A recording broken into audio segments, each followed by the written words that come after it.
Welcome to Samba Samba. Enjoy the video. Start now. Check oil level and top to the specified mark so the pump runs cool. You control wear. Next, confirm voltage and plug match the unit to avoid motor damage. Once done, close the drain, attach the patient line and pressure gauge, and open the intake valve slowly so the motor doesn't kick under load.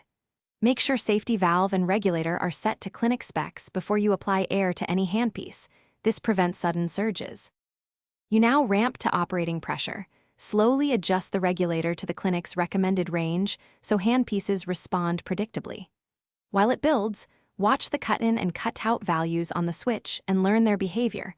Alter them only when the system is idle to avoid false trips.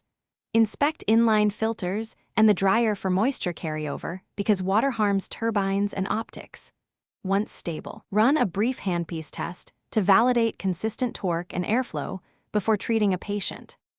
Finish by running the compressor under light load for 5 to 10 minutes so temperatures and pressures stabilize. Recheck oil and mounts for vibration.